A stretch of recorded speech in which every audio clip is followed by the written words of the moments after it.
Anna van Tilburg for Biznews. The 40th Forum of the African Growth and Opportunity Act, AGOA, which provides duty-free access to the United States economy for 20 African economies, including South Africa, has just concluded. Well, it appears that the concerns regarding South Africa potentially losing its benefits due to the Lady R affair and its support for Hamas and Iran have lessened for now. South Africa is advocating for an early 2024 renewal of AGOA in the US Congress, as the current agreement is set to expire in September 2025.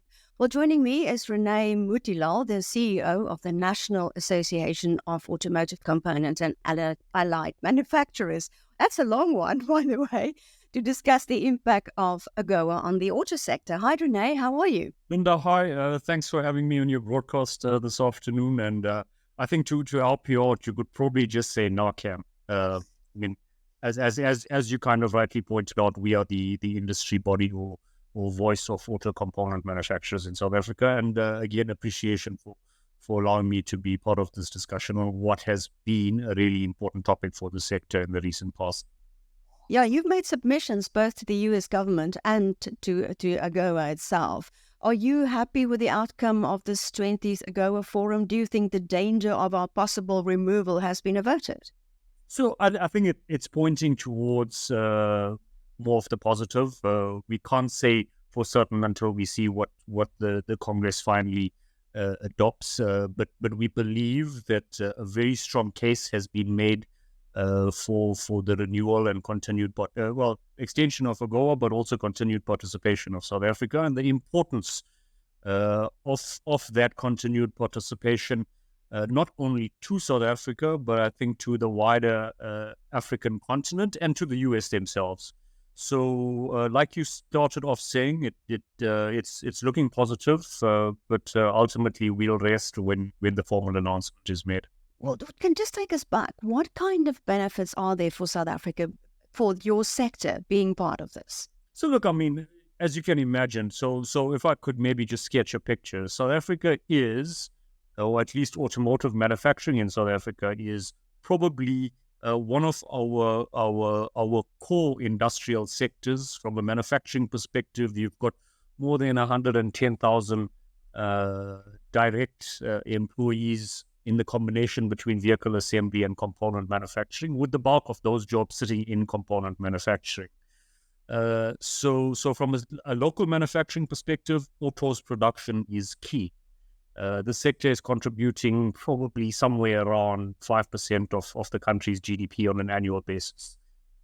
Having said that, within a global context, and if you compare to comparator economies like Thailand or Mexico, Turkey, I do think we've still got some work to do to be an even greater player. South Africa's been producing vehicles for about 100 years now, and of course components have been associated with that as well.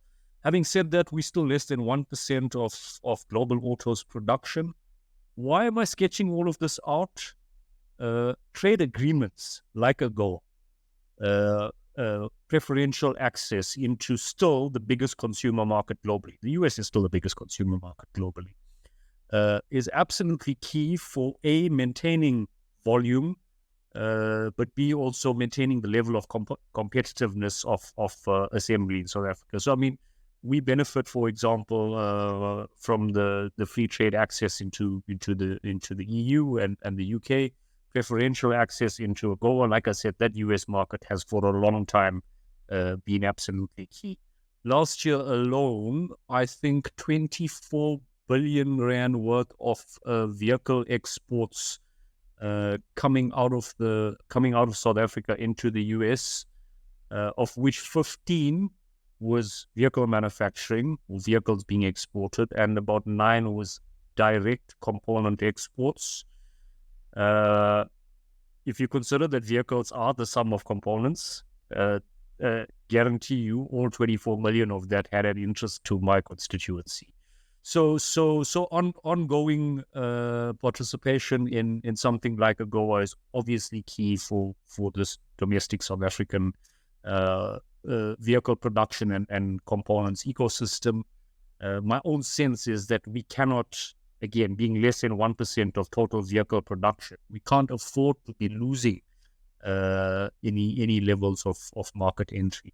So it's an absolutely key one, and it's a message that we've kind of been fairly constant in saying throughout the year. So yeah. So do you think that was heard at this AGOA forum?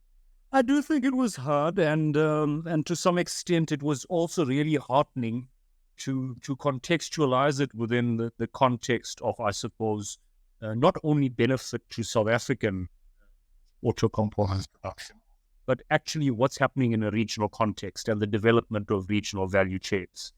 I mean, your viewers and listeners may be interested to know that already we have seen proliferation of auto component production and companies moving into some of the regional economies. I mean, I was giving this example right now. Let's use the example of a Mercedes C-Class that's being exported into the US market.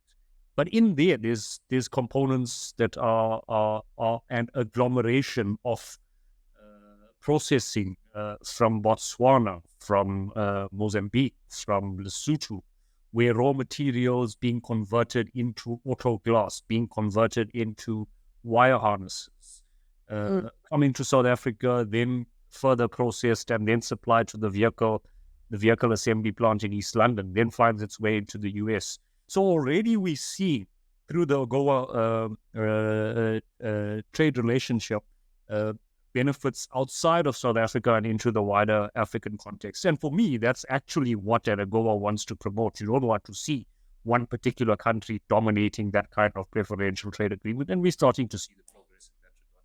So I think the point was really well made. There's obviously opportunities for greater regional integration, but I think there's issues that can be addressed outside of the AGOA forum, for example. But ultimately, to your question, component manufacturers were well represented together with OEMs at the forum last week. And I think the message was very strongly passed across. So what effect would it have on the US? What would they lose if we get kicked out of AGOA? So again, I think we need to understand that, yes, vehicles are exported, fully assembled into the US, but also I told you there were 9 billion rand worth of components being exported directly to the US market. Let me give you an example.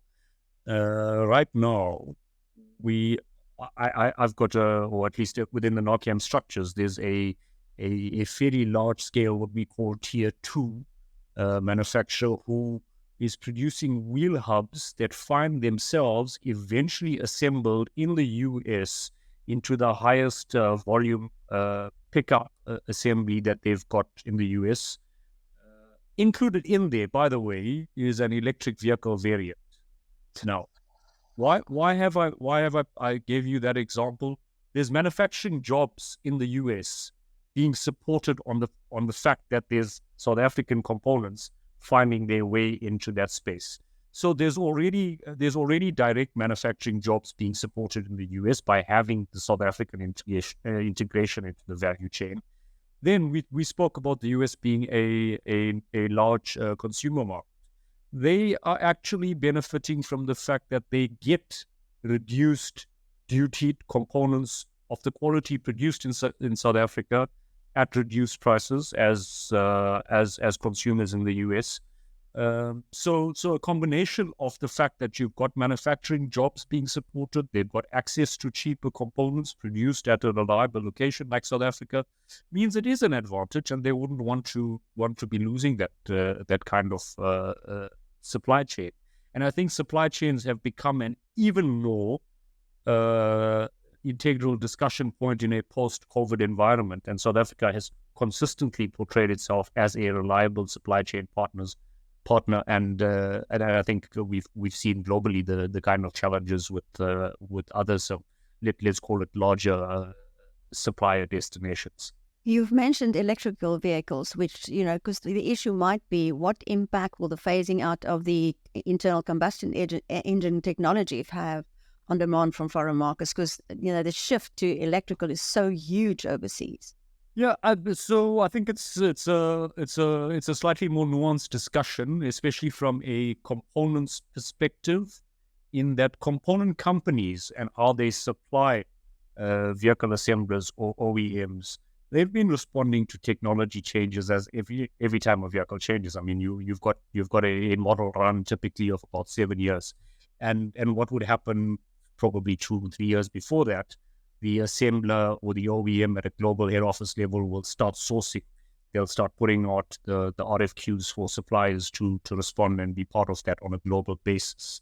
So things like investment in technology and skills will happen before the OEM actually starts assembling that particular technology. So whether it's internal combustion, whether it's hybrid, whether it's electric vehicle, my own sense is that the South African supplier base is already ready to respond.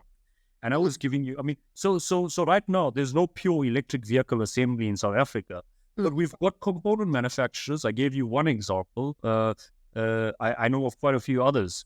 There's a beneficiator of raw materials who are exporting plates for the battery packs into a US assembler.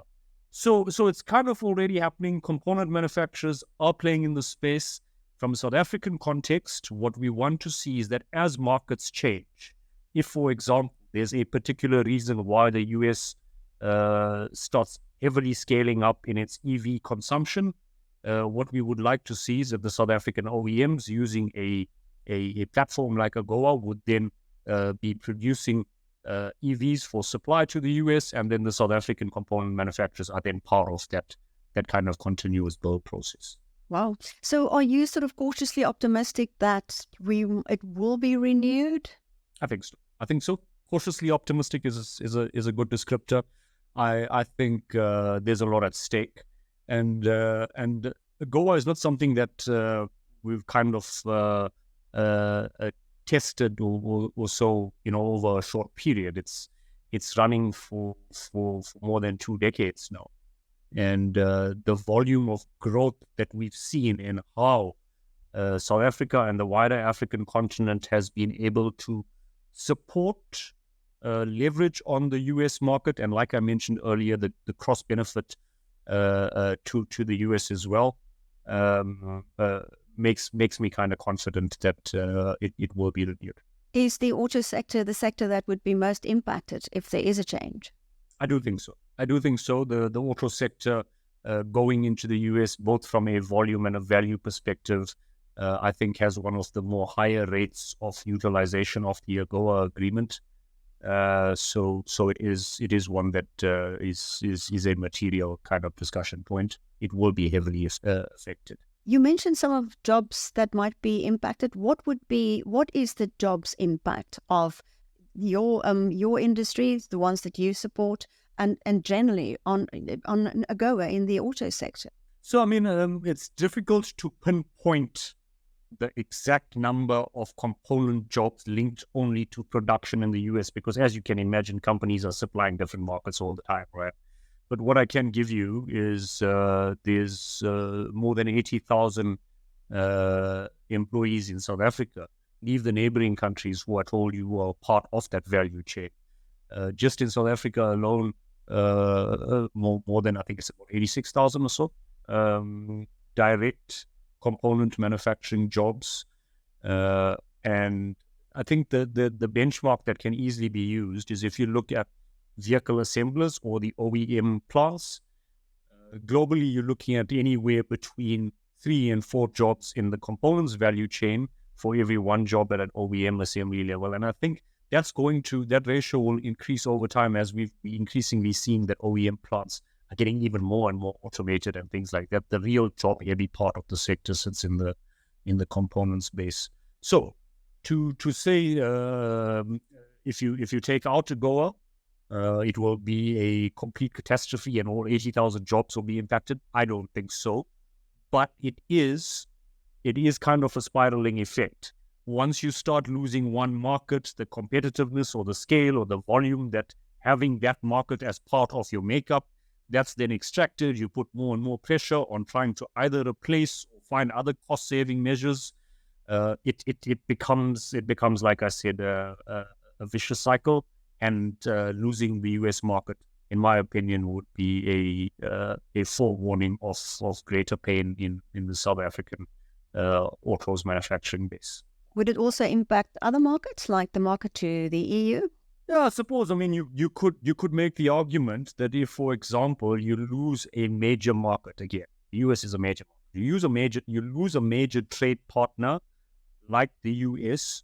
You introduce competitiveness pressures on the domestic guys, which then could in turn impact how they supply into other markets. Yes, and I mean, there's opportunities to find new markets, the kind of BRICS arrangement and things like that. But if you look at our traditional performance, it has been the US and the EU who have been the big consumer of South African auto products, both from a vehicle perspective and direct component exports. My own sense is that, again, the kind of value chain benefits that come from being able to supply into the US market, having big investors from the US here in South Africa. I mean, not only is it from a OEM brand perspective, there's a large number of US headquartered companies from the US who are producing here in South Africa as multinational investors, including supplying into the EU.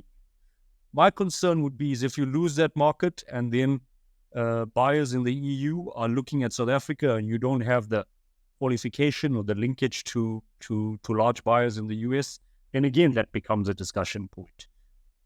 Issues around the withdrawal of AGOA will create risk premium issues, even for the EU market. So yeah, again, it's a combination of many factors. Can we conclusively say you lose EU customers if you lose the US? No, we can't. But I do think it all contributes over time. What about a lot of people would say, but China is our big trading partner. Can't we increase exports to China? I think to date, what we've seen is definitely we are more import from a trade balance perspective. Chinese stronger on the import side of that trade relationship. I mean, we would like to increase access into the Chinese market, but that hasn't happened as yet. And until the conditions exist that increases, you don't want to be kind of looking in the multi-major market like the US. And Renai Moothilal, thank you so much for speaking to Biznews. Pleasure. Thanks for having me.